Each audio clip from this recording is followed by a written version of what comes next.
The public meeting of City of Tallahassee Independent Ethics Board is now called to order on this day, Tuesday, December 19th, 2023, at 4:03 p.m.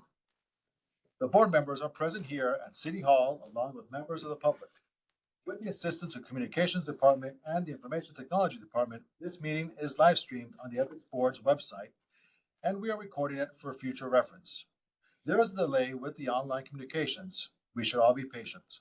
As always, we thank those members of City of Tallahassee for their support.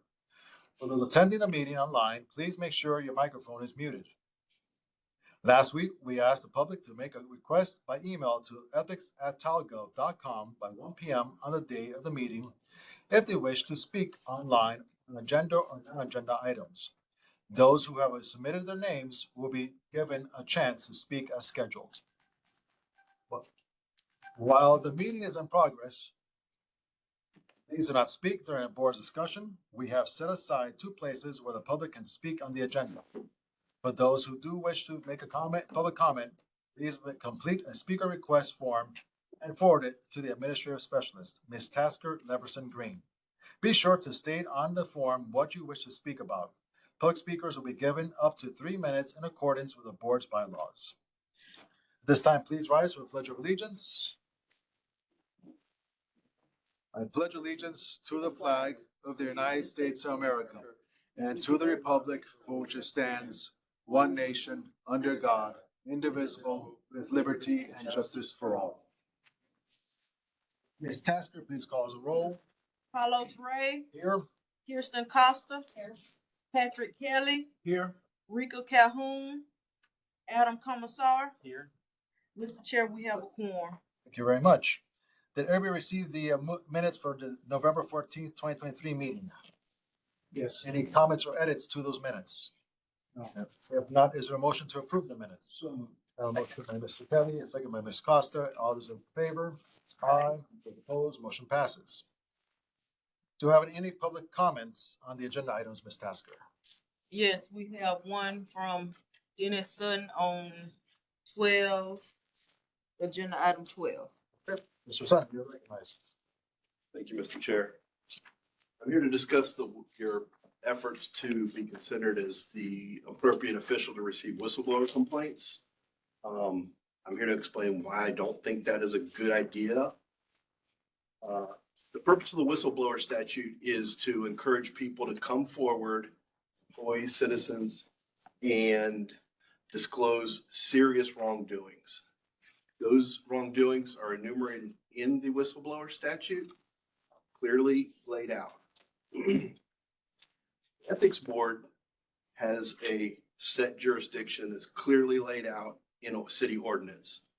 There is a small intersection where there is whistleblower protection or offenses, wrongdoings identified in the whistleblower statute.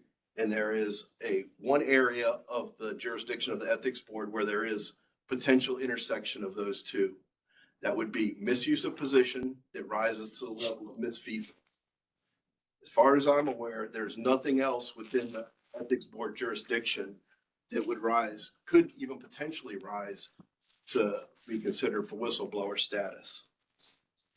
I don't know what information the board council will provide later, but one of the questions I would like asked is, in the past 10 years of the board, has there been a single complaint that has even remotely risen to the level of being considered for whistleblower status?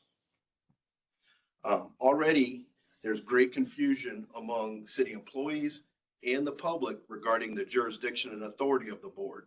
You can tell that very clearly by the number of complaints that are received that are outside the jurisdiction of the board.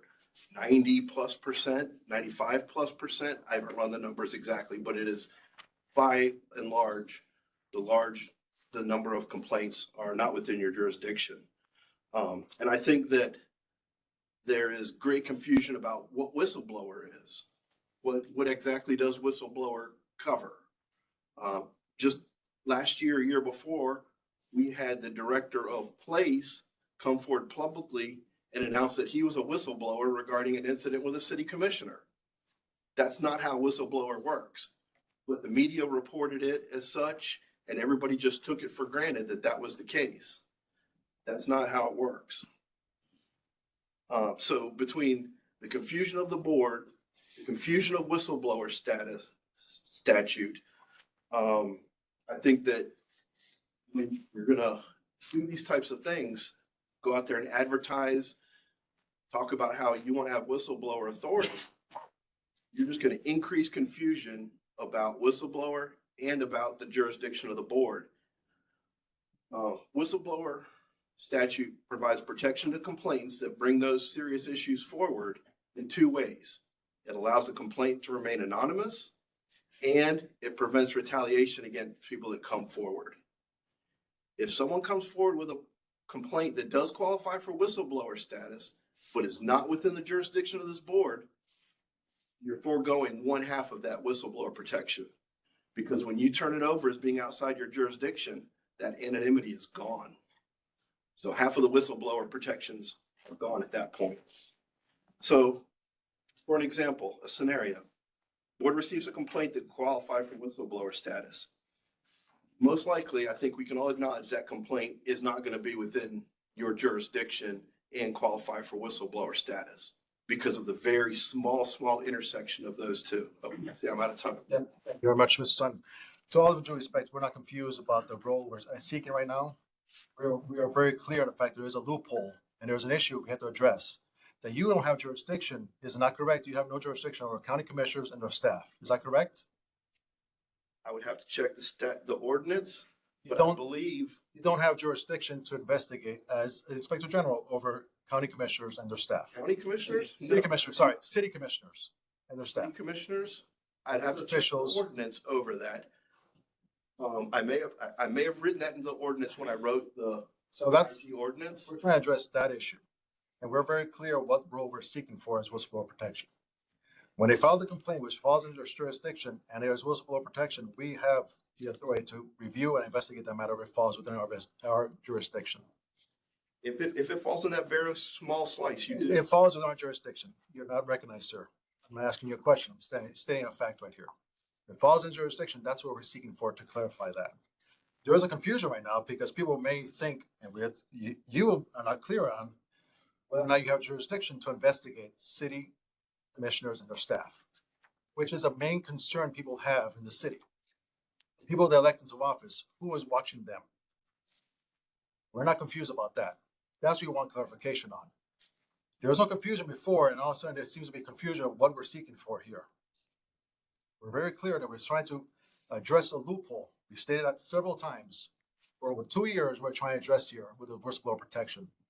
Through meetings with city commissioners, in our trainings, in our letters, in our communications with them. It's very clear what we're seeking. We're very aware of what we're asking for here. So this right now coming up to this point and saying that we're the ones who are confused and we're the ones injecting confusion in this process is not accurate. We're trying to address a major loophole right now on this issue. The loophole being that there's no coverage for city elected officials and their staff. That's what we're trying to address here. We're trying to work through the city. We're trying to do it any way we can to address that matter. And we know how to conduct this matter. Our city council, our lawyer has worked diligently on this matter, worked with the city attorney on this matter, and has done many memos on this if you want to review those on what we discussed in this matter. Thank you for the time for being here, but I think we're not confused. We know what we're trying to achieve here and the issue we're trying to address, which is a major one. Thank you. Any other comments from the public? No. Okay.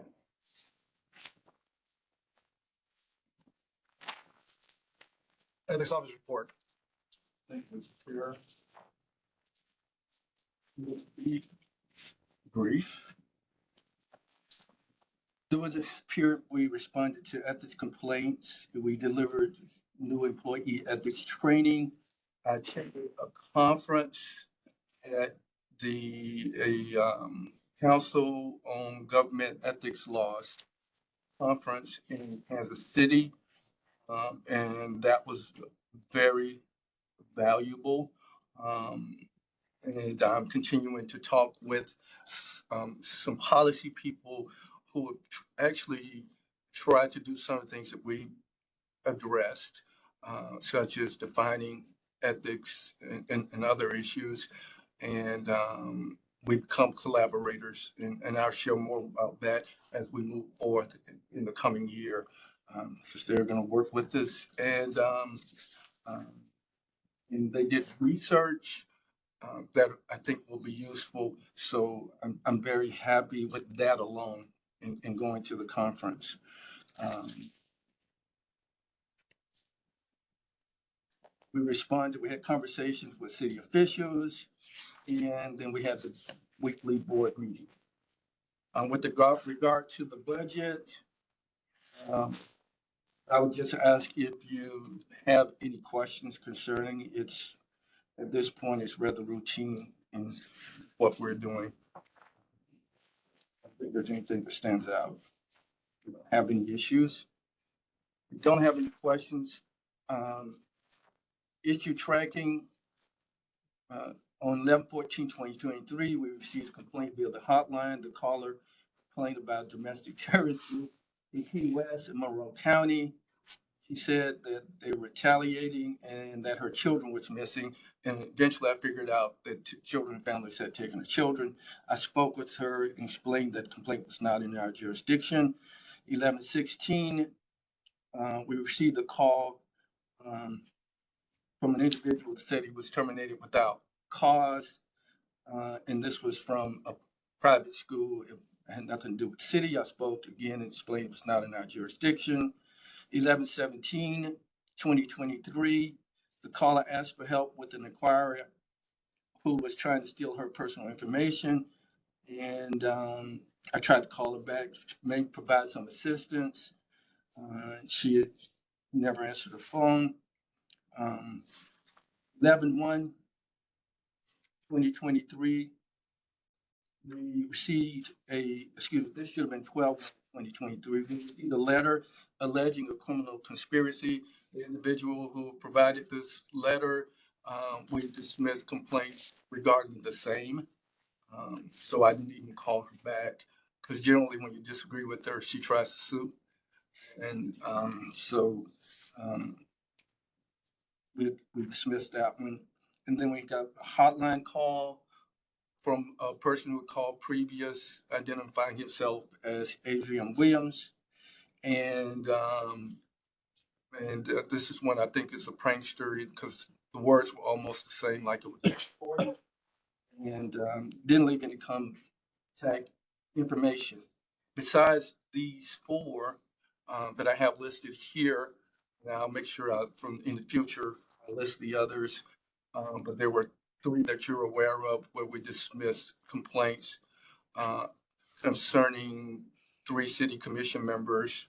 They were dismissed during probable cause hearing in relation to extensions that we determined weren't actually extensions. So the board didn't have authority to move forward with that. There was also a complaint against the chief, Chief Rebel, that we investigated extensively, and among the three allegations found that there was no probable cause. And we presented those to the board, and you found no probable cause. But for these that are listed here, I'm recommending that you close. Any question on these? Is there a motion? So moved. Mr. Kelly moves. Ms. Horace seconds. All those in favor? Aye. Aye. Those opposed, motion passes. Moving on to budget report. You got that already? Yeah, okay. Zero update. Zero update.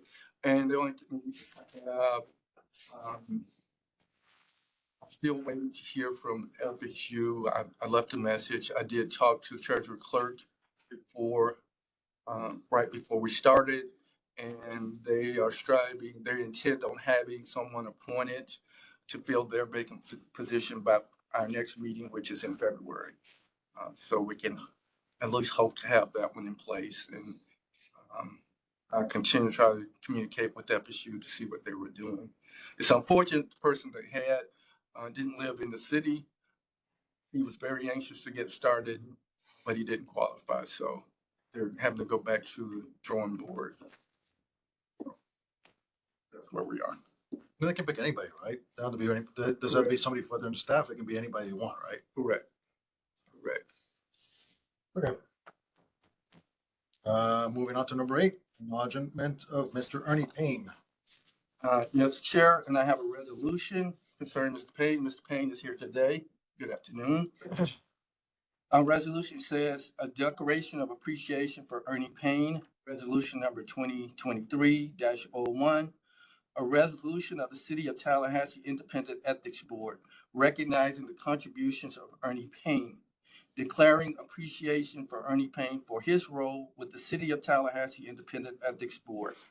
Whereas the City of Tallahassee Independent Ethics Board was created by Charter Amendment on November 4, 2014 by a vote of 66.76% of the ballots cast by the electors of the City of Tallahassee. And whereas the aforementioned charter amendment, among other things, provided for the adoption of municipal ethics code, defined the composition of the Independent Ethics Board, and established the process by which the Independent Ethics Board shall be filled. And whereas the city charter provides for the Tallahassee City Commission to appoint one member of the Tallahassee Independent Ethics Board, and whereas Tallahassee City Commission appointed Ernie Payne, a resident of Tallahassee, to represent them on the City of Tallahassee Independent Ethics Board, and whereas Ernie Payne retired in 2017 from a career as a network systems administrator for the Florida Department of Financial Services, Division of Rehabilitation and Liquidation,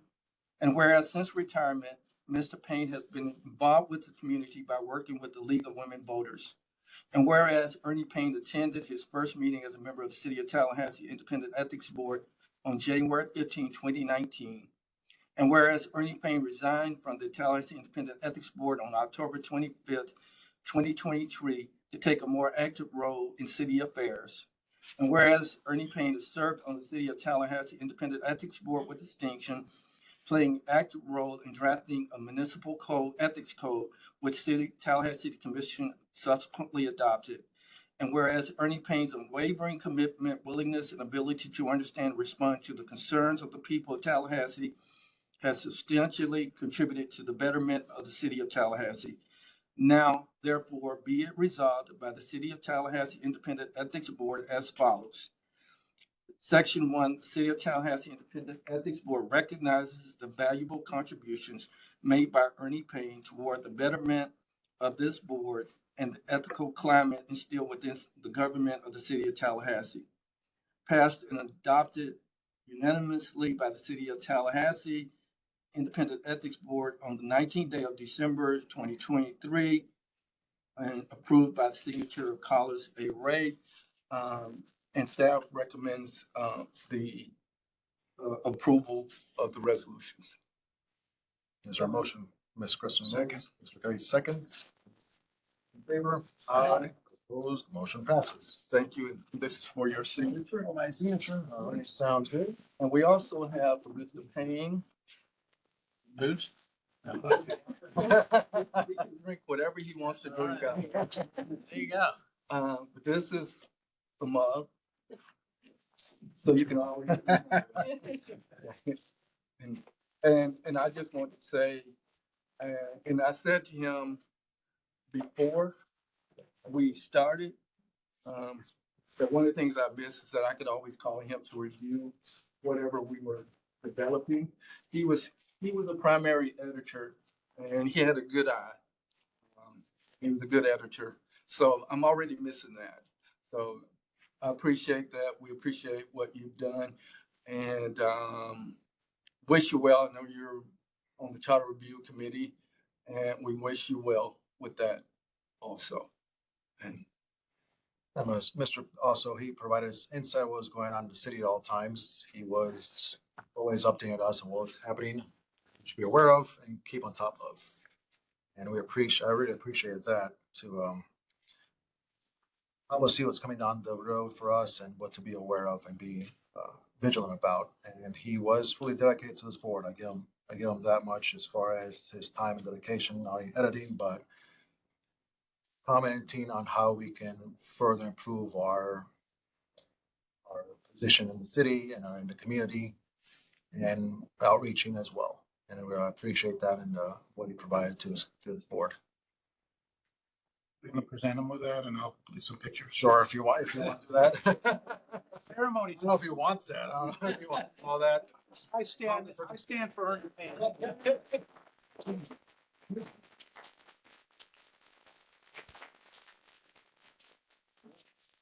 I think let's take a picture. If Afterwards. you guys want to do one. You want to do it? Sure. I don't know if he wants all the pumping. Sure. I don't think you expected this, but sure. All of you guys get in the picture. There we go. Take a picture here. I'll not put it on the Facebook. Seriously, you need to be in the picture.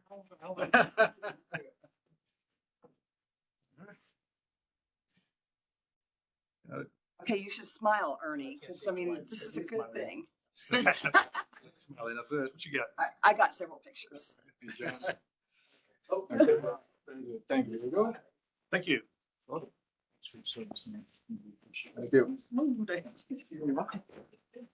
All right.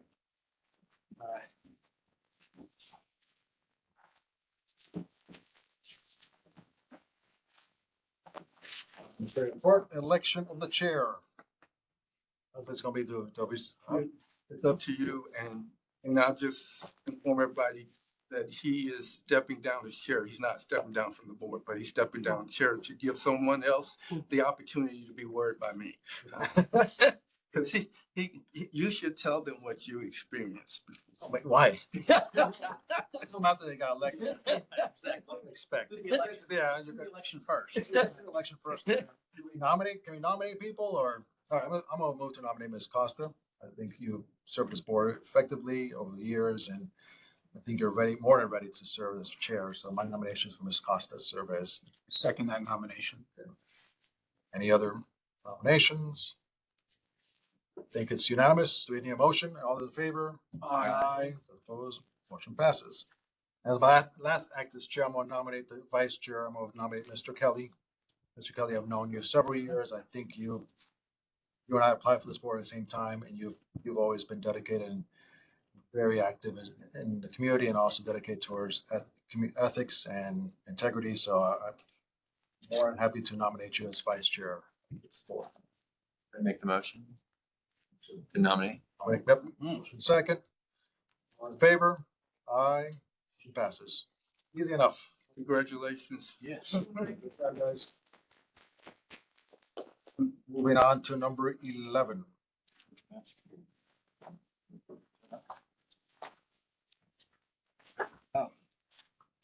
Hurting on me. Okay, that's what you gotta look forward to. These guys on the phone. Gene, I don't know what it is. WebEx every. Yeah, every Friday, you got this. Like the odd couple. Yeah. Yeah, so definitely Oscar. So, so I think, so we had a number of complaints that dealt with the extended abstention provision in our ethics code. And we dismissed all of the complaints that were brought to us regarding this issue where a motion was made at the city commission meeting. The then city attorney advised them that they couldn't abstain, yet they abstained anyways, which appeared to violate section 286.012 that requires all members of local governments to vote on all matters in front of them unless there's a conflict of interest. We determined that there was no conflict of interest. Therefore, they weren't required to abstain. They didn't abstain. Therefore, they weren't bound to the extended abstention requirements. But then the next question is, okay, well, then they didn't do the other half of the statute. They didn't vote. Is that within our jurisdiction? Is it something we should be looking at? And we decided at the closed session that it was not inside our jurisdiction. So we wanted to come back and kind of flesh that out and see, okay, if it's not us, is it anybody else? How do you deal with that? And apparently you don't. It's in statute, seems to be almost on the honor system. But the 286.012 is cited. I think I put here, I've got 26 attorney general opinions, 105 commission on ethics opinions, but they always focus on the conflict of interest aspect, whether they're required to abstain due to a conflict, what specific facts would constitute a conflict that would require the abstention. And then that's usually when the 286.01 is brought into an opinion. As far as the mandatory voting requirement, that was really never addressed. There were a couple of cases in the appellate courts that I thought were quite interesting. One was 286 is the Sunshine Law statute. And sometimes if you go to 286.011, which is the open meeting statute within the Sunshine Law, if an act is taken in violation of that, the act itself is void. So there's been some case law where people have said, oh, well, then by not voting and when they weren't supposed to abstain, well, that should void the vote. The courts have rejected that pretty soundly and said, and I did kind of go in here, that the 286 defines its remedies specific to sections. So like I said, if an action item is void, if you violate 286.011, and it only applies to 286.011. There are provisions of Chapter 112, Part 3, which is State Ethics Code, where there is, I think I said it was 112.317. I'm doing it in my head, but it's somewhere in here. Yeah, 317, which is the penalties provision of the statute and applies to that whole part of Chapter 112. There's also language in Chapter 119, which is the public record statute, which applies beyond single sections.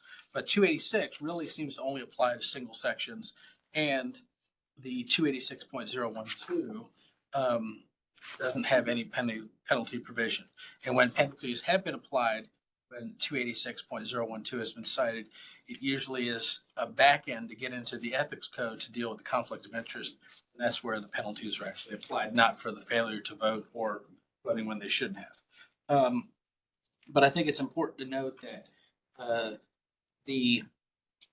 unless explicitly stated in statute that a vote is the majority of a body, then the abstention, while it doesn't affect the quorum, it does reduce the total number of voting to constitute what's a majority. So I think we had discussed that the 2-0 vote for the motion at the city commission actually adopted the motion, didn't reject the motion, I think, which was kind of seemed to be the understanding at the board, but that was actually incorrect. So in cases where there's an ordinance or resolution, that's typically where you need a majority of the board or the body. That's when an abstention starts messing with your numbers. But on something like a simple motion, it would not.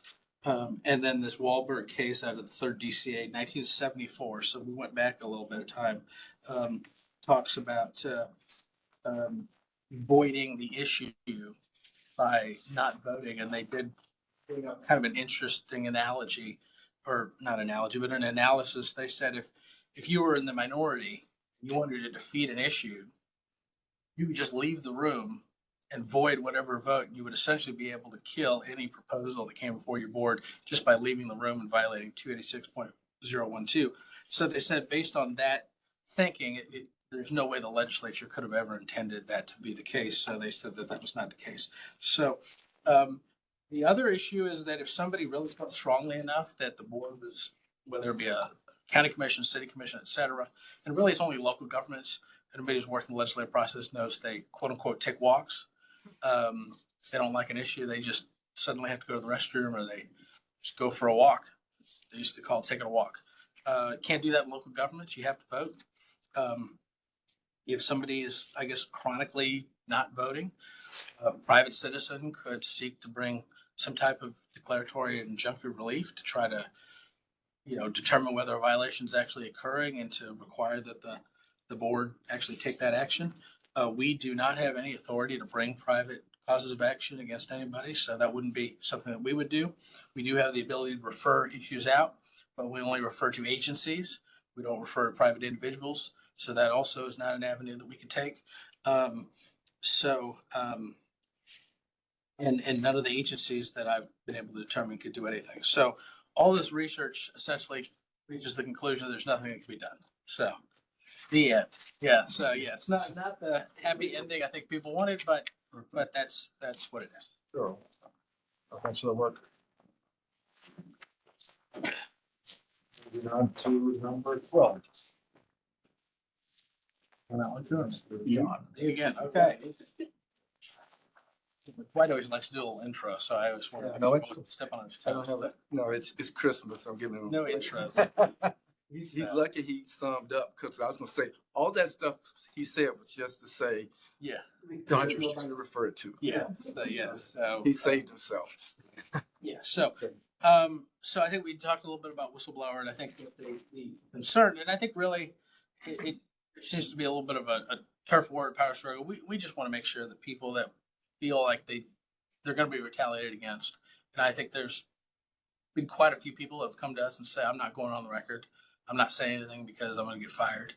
And I think these folks just don't feel like they have anywhere to go. And we said, okay, we might be able to resolve that by saying, look, well, we're going to protect you against retaliation by providing this very narrow area where they can't get that type of protection through the state administrative procedures.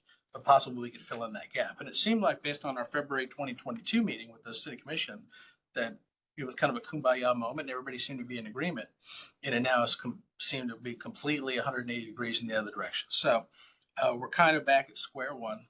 I think there's a couple of avenues we could take. One, I think it was brought up tonight that maybe the inspector general does have authority to investigate the city commissioners and their aides. And I think if that is the case, then I think that's something we should advocate for. I think that would solve a lot of our problems to say that if you have an issue with a city commissioner, with the mayor, you can call Mr. Sutton and you'll have your legal protection as long as you follow the procedures, the 60 days, go to DOA, do whatever you need to do. If that is not the case, then I think probably the best avenue, really the only avenue that somebody could take is designated in section 112.3187 subsections 8B, which essentially says if there are no administrative remedies available to a complainant within a local government, then they go directly to court and they have 180 days from the date of the occurrence to do so. So they have it's 3 times as long as they would have to exhaust administrative remedies, but they would have that ability to go to circuit court and file litigation. So if we are not going to be an appropriate local official, have any whistleblower approach it, but people want to come to us and they're concerned about, am I going to lose my job? Am I going to get demoted? What's going to happen? We could, and I think we talked about it at the last meeting, is possibly we just make them aware of their rights and say, when you make a complaint to us under, I think went into sleep mode.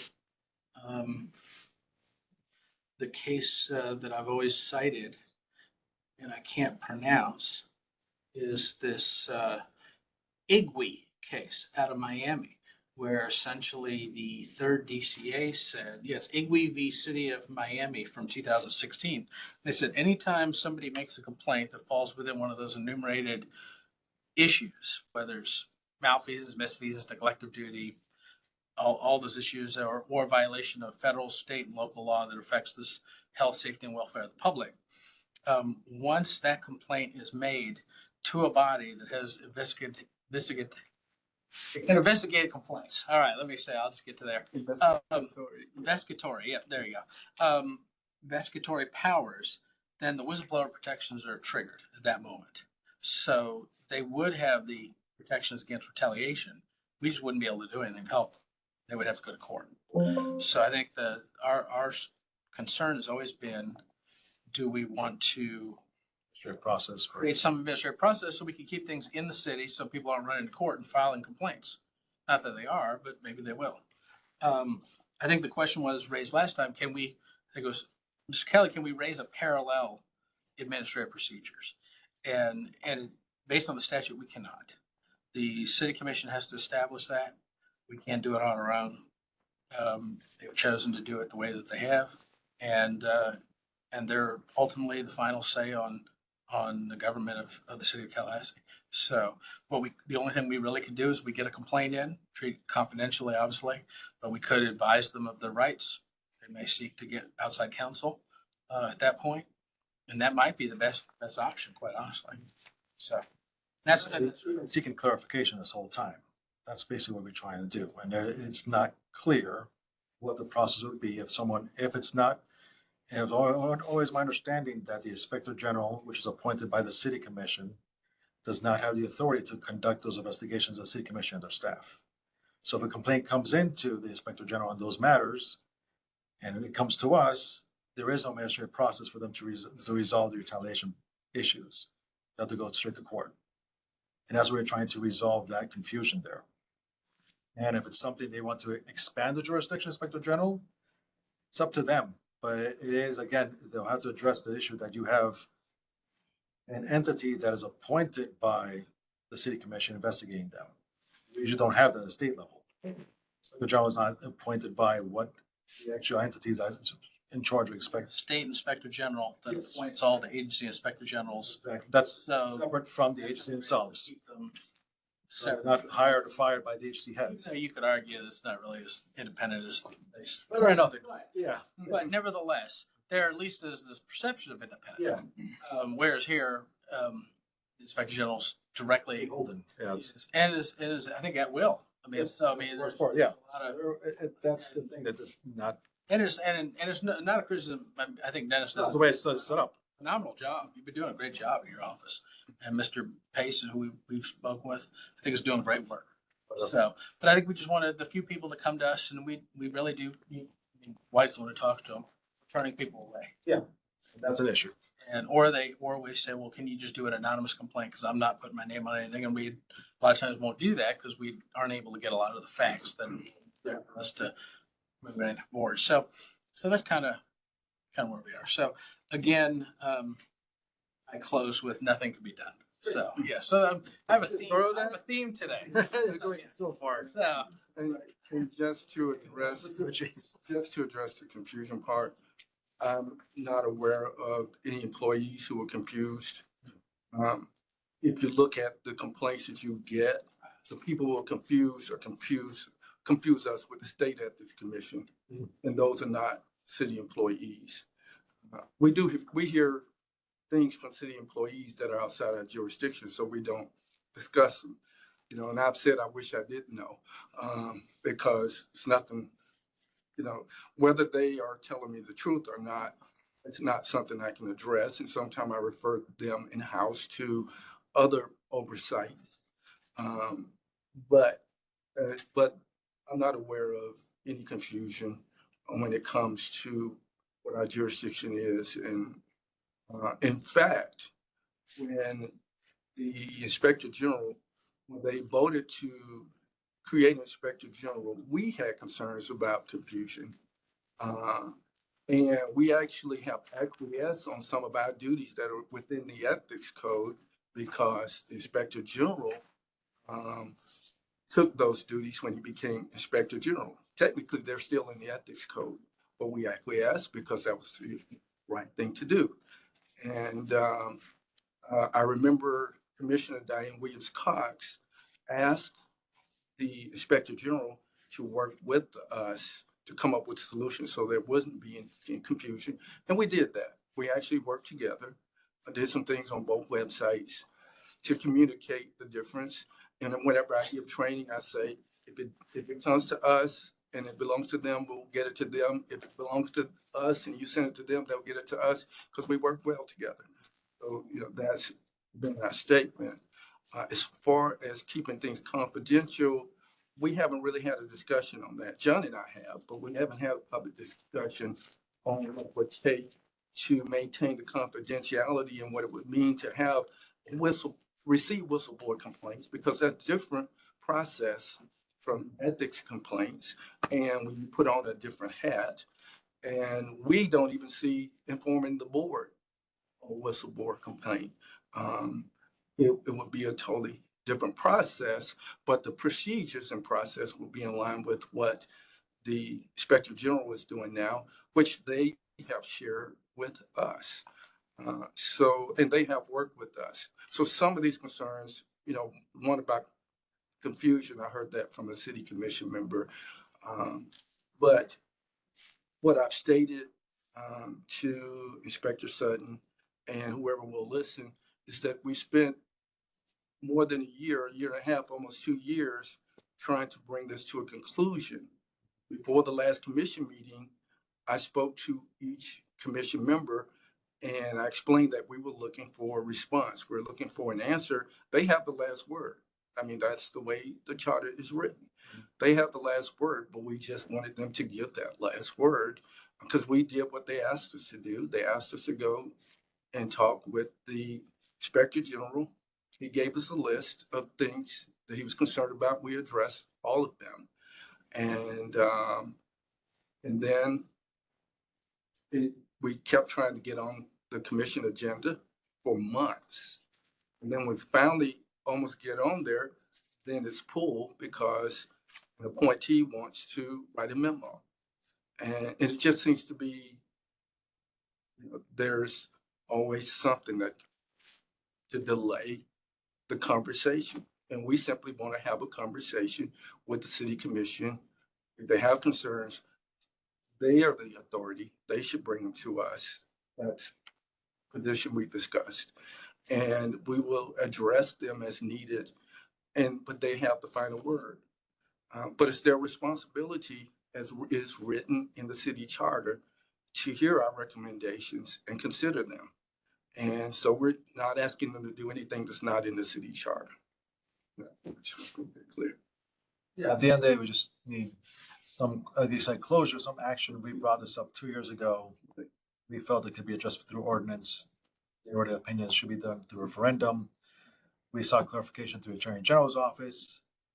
They cut that off and saying, we don't want the opinion of the Attorney General's office on this matter. And we were trying to see if this could be presented as a referendum, since now they are opening the charter for review.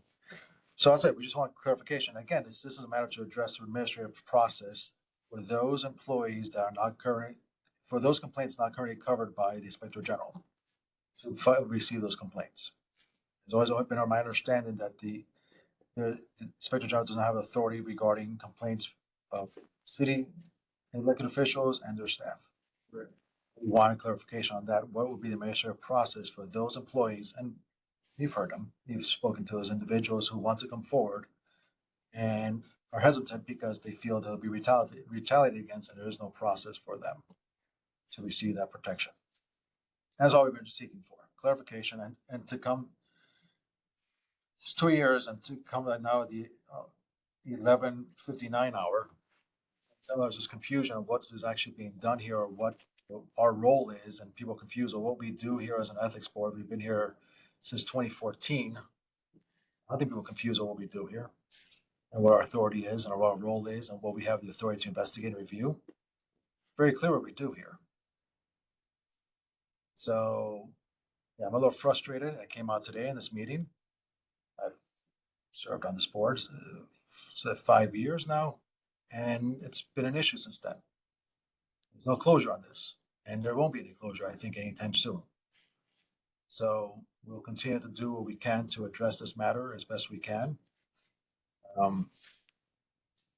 And next year we'll have to deal with this and continue to deal with this.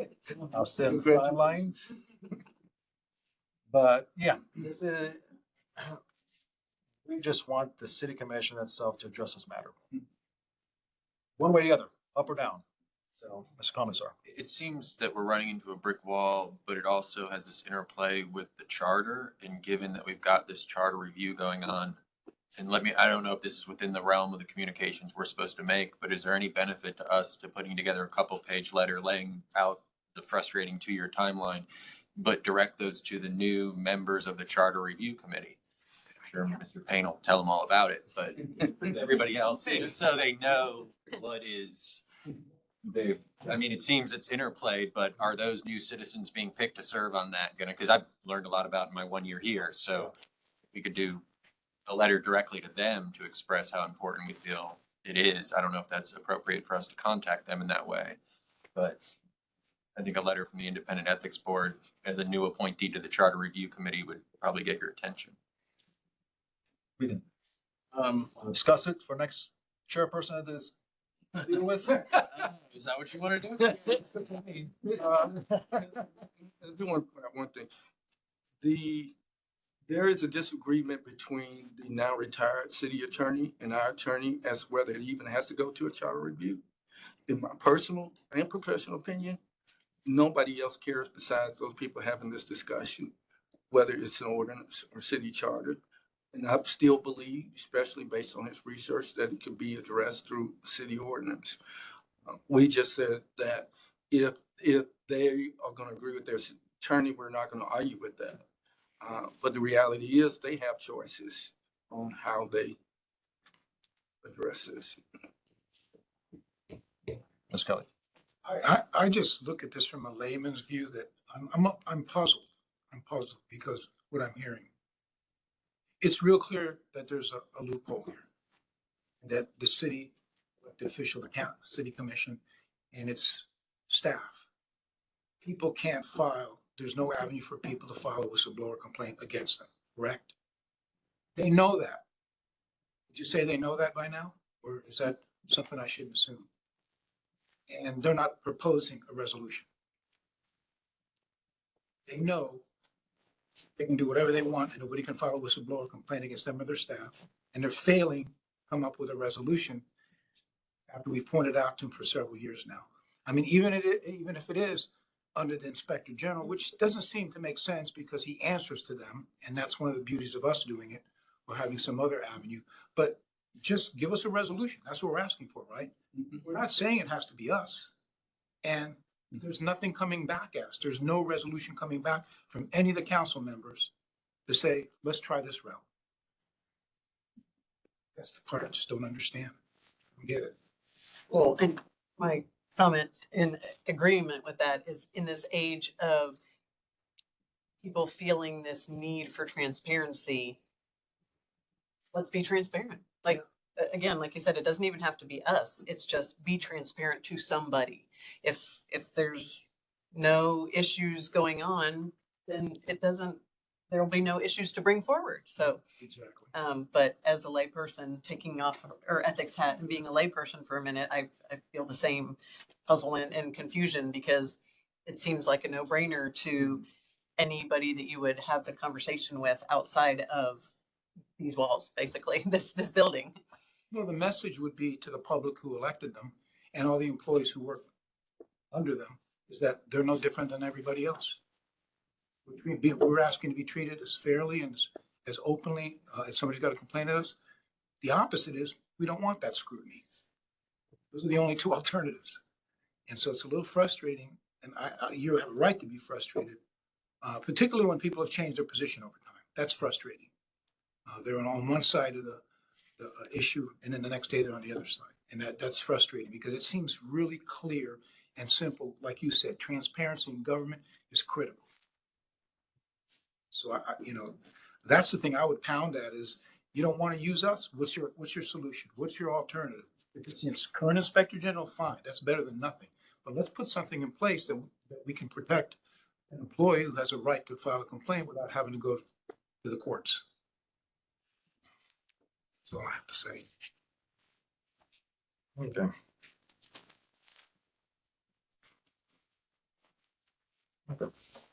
Any comments on this matter? No. Okay, moving on to strategies for engaging the public.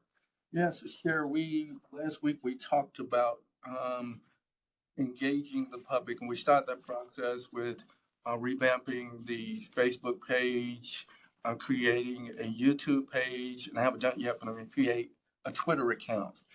And so it's a matter of how we use all of that. I believe it was Chief Kelly that suggested that I also go out and, whatever our concerns are, that we speak to them through public media and not just through the online newspaper. Chair Ray had already proposed writing an op-ed, which he did with a little assistance from the staff. And I believe you all should have gotten a copy of it and seen it. It's been edited, slightly edited. We got feedback from a couple of you and made some very slight changes. And so we're prepared, unless someone sees different, we're prepared to move forward with that op-ed. That would be the first thing. Chair, I don't think it needs a vote, but you just want to make sure this, where you all able to see it. I haven't seen the new one. Okay. It's just slightly different. If we just clean up some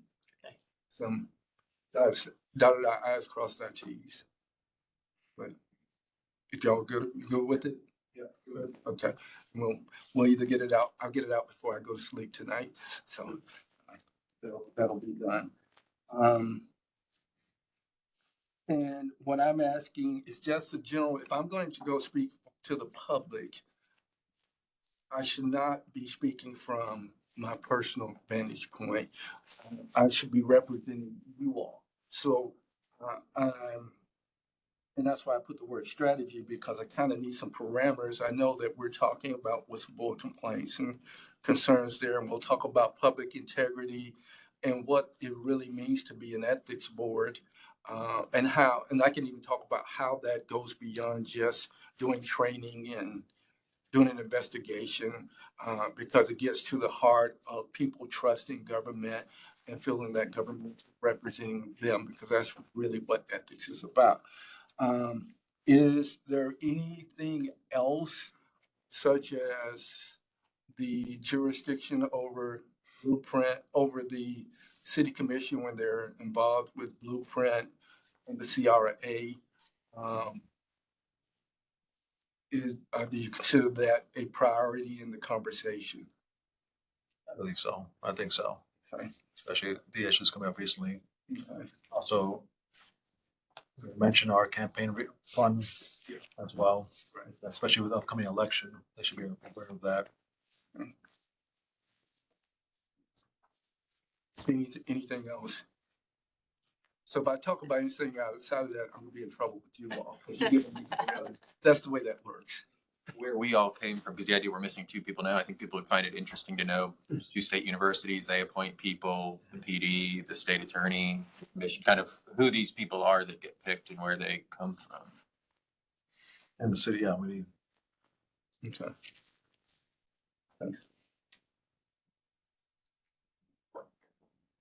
That's it? You can tell me what. Other parameters you would like to speak about that we're not? No, I really am. Yeah, and you may have other things as we progress, but I just want to make sure I stay within the framework. I think it's just an overview of how long we've been here, what our jurisdiction, what the board is comprised of, how it's available to serve, anybody in the public can apply for these positions as well and serve on this board, and the terms of the officers. The public's role. Public's role in this, the availability, there were actually a public meeting that people can participate in. We do listen to a public when we have recommendations. The last training we had, most of the recommendations came from the public. We had ours, but we took a lot of public comments on those recommendations we took to the board, to the commission. So the role, we are very receptive to the public. There are concerns of how to improve transparency and accountability of their government, local government. You got all that task. So I want you to be sitting near me, so if I look like I'm spearing off, you give me that evil Quincy look. Okay? Something over here. Anything else in this public engagement? Before we break, I just want to let people know before they leave that, as my mother would say, she was from Puerto Rico. There's a sandwich over here. You want to grab a piece of this sandwich before you leave. You don't want it to go to waste. Anything over there, it doesn't need to go to waste. So if you want to get Sandwich. You're welcome to grab something before you leave. Brussels and Sandwiches. Yeah. Any public comments on non-agenda items? No. All right. Directives. Have a happy new year. Merry Christmas to everybody. That's my Very good to you. I move we adjourn. I move, Mr. Kelly adjourns. Mr. Seconds, Mr. Commissar seconds as well. thank you.